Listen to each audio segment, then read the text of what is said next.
Hello everyone and welcome back to my channel. In this video we'll see complete Terraform workflow where we understand each stages of infrastructure orchestration. So in case of Terraform workflow, the first ever thing is scoping. That is to identify the infrastructure for your project and what are the different resources you are going to create inside the infrastructure. Next one is you need to write a configuration file depending on what infrastructure you are going to create. That is nothing but authoring. Now, once your scripting file is ready, next thing is you need to initialize. In this, you are going to download all the plugins required to manage your infrastructure. And the last two steps will be plan and apply. So plan will tell us what are the changes you are going to make in your remote infrastructure. And last, if you are satisfied with the plan, you are actually going to make or apply all those changes with the Terraform apply command. So the first thing is you need to do scoping and authoring for your infrastructure creation.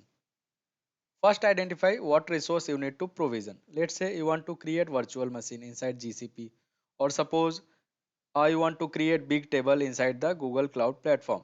We can do that and create those resources with the help of Terraform.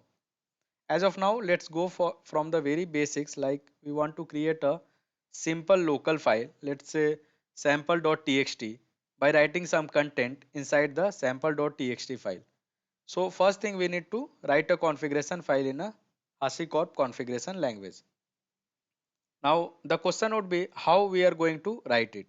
So this is very simple sample code I have written over here. All the HashiCorp configuration language file has extension .tf. Here we have created .tf extension file. Next your question would be what is this resource? What is this local file? What is this sample underscore res file name? So we'll see all of them one by one.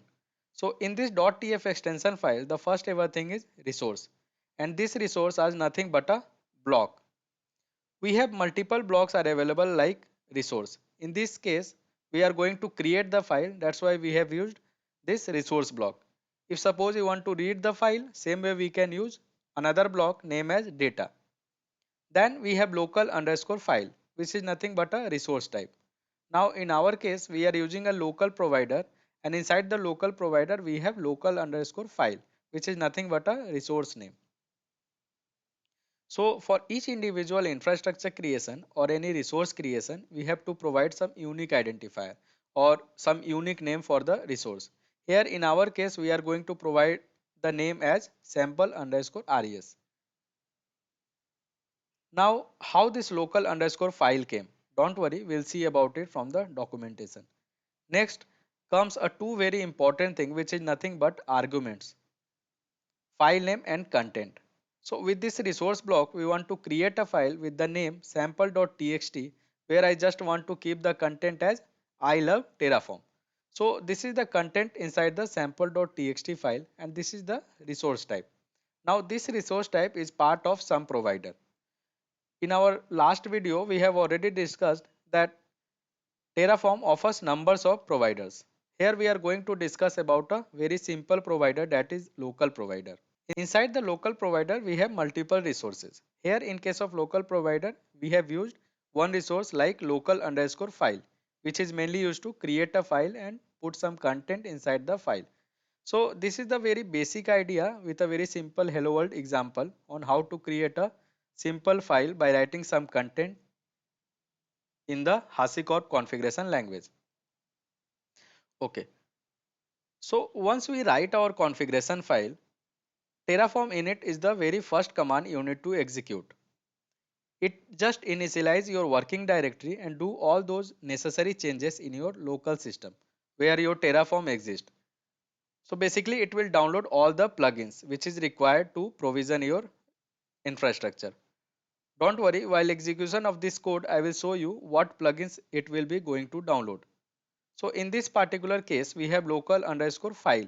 Same way, we have other plugins are available like random provider. Another step is plan. So it is going to create a execution plan. It doesn't change any infrastructure, but it will tell us what are the necessary changes you are going to apply.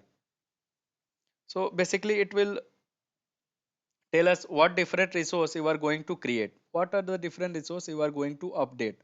What are the different resources you are going to destroy. So this is the plan it will create for us. If you are satisfied with the plan and if it is goes as per your requirement, we can go ahead with the last ever command like apply.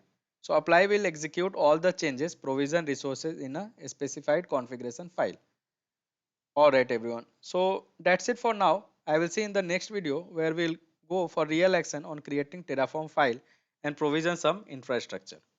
Thank you.